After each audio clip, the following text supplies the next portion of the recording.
మసాలాలో సహజమైన రుచి ఎన్ఎస్పి మసాలాతో 100% natural spices, no chemicals and preservatives, pure flavour, strong aroma with NSP masala. Ponduru khaddar ఈ పేరు వింటే తెలుగువారు ప్రతి ఒక్కరికి తెలిసినటువంటి అతి సాదా సీదా అయినటువంటి ఖద్దరు వస్త్రం, అలానే చారిత్రకంగా, వారసత్వంగా, సాంస్కృతిక పరమైనటువంటి వైభవానికి ప్రతీకగా చెప్పుకునేటువంటి పొందూరు ఖద్దరు ఇది. ఇప్పుడు దీనికి జియో ఐడెంటిఫికేషన్ వచ్చింది. దేశవ్యాప్తంగా ప్రతిష్టాత్మక ఉత్పత్తుల సరసన పొందూరు ఖద్దరు చేరబోతుంది. అసలు ఏంటి పొందూరు ఖద్దరు వైభవం తెలుసుకునే ప్రయత్నం చేద్దాం. పొందూరు ఖద్దరు ఉమ్మడి శ్రీకాకుళం జిల్లా పరిధిలో నేసేటువంటి ఒక ప్రత్యేకమైనటువంటి నేత.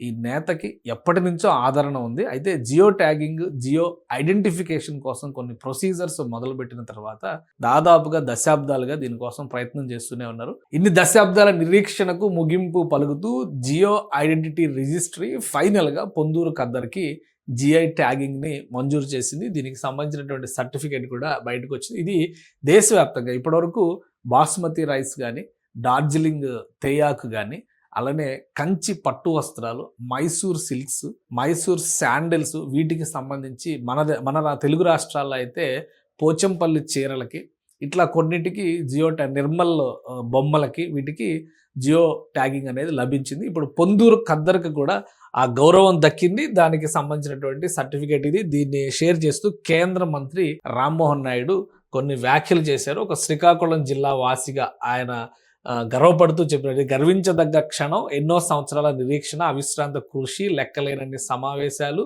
డాక్యుమెంటేషన్, ఫాలోఅప్ల తర్వాత పొందూరు ఖాదీకి ప్రతిష్టాత్మకమైన జిఐ ట్యాగ్ లభించడం ఎంతో ఆనందంగా ఉంది. ఇది కేవలం ఒక వస్త్రానికి వచ్చిన గుర్తింపు మాత్రమే కాదు, శ్రీకాకుళం నేత కార్మికుల వారసత్వానికి లభించినటువంటి గౌరవం, శ్రీకాకుళం గర్వం ఇప్పుడు మన దేశానికి కూడా గర్వకారణంగా మారింది. స్వాతంత్ర ఉద్యమంలో కీలకమైన పాత్ర పోషించిన మహాత్మా గాంధీ గారికి ప్రియమైన పొందూరు ఖాదీ ప్రతి నూలు పోగులో తరతరాల చరిత్రను మోస్తుంది. ఎన్నో కష్టాలు వచ్చినా మన నేత కార్మికులు తమ కళని వదలలేదు. వారి ఓర్పు, నైపుణ్యం ఈ సంప్రదాయాన్ని సజీవంగా ఉంచాయి. వారి చేతులు కేవలం వస్త్రాన్ని మాత్రమే కాదు, ఒక గుర్తింపుని నేశాయి.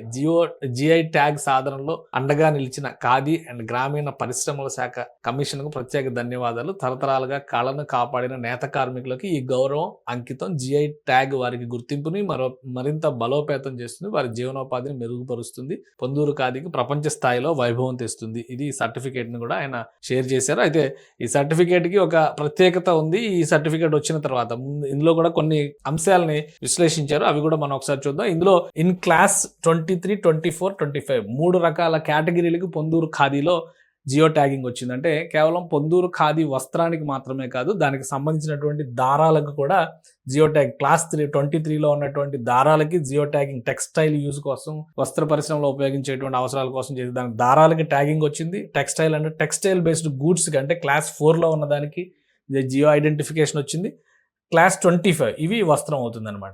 సో ఈ 3 కేటగిరీలకు కూడా లభించింది. అసలు జిఐ ట్యాగింగ్ వస్తే కలిగే ప్రయోజనం ఏంటి అనే సందేహం చాలా మందికి రావచ్చు. ఇది ఇప్పటికే ఆంధ్రప్రదేశ్ ప్రభుత్వం పర్యాటక కేంద్రంగా కూడా వారసత్వ కళల్లో భాగంగా దీన్ని ప్రమోట్ చేస్తూ ఉంది. ఆంధ్రప్రదేశ్ టూరిజం దీన్ని ప్రత్యేకంగా ప్రమోట్ చేస్తుంది. ఇప్పుడు ఇది జాతీయ స్థాయిలో ప్రమోట్ చేయడానికి అవకాశం ఉంటుంది. ఎలా అయితే క్లాసికల్ లాంగ్వేజ్ అంటూ భాషల అభివృద్ధి కోసం నిధులు కేటాయిస్తున్నారో, ఇలా జియో ట్యాగింగ్ పొందినటువంటి వస్త్రాలని ప్రత్యేకంగా ప్రభుత్వ అవసరాల కోసం కానీ, ప్రత్యేకమైనటువంటి గౌరవాలు ఇచ్చేటువంటి సందర్భంలో కానీ వీళ్ళకి, ఈ కళాకారులకి, నేతకారులకి ప్రధానంగా జీవనోపాధి పెరుగుతుంది, మార్కెటింగ్ స్ట్రాటజీస్ పెరుగుతాయి, బ్రాండ్ వాల్యూ పెరుగుతుంది.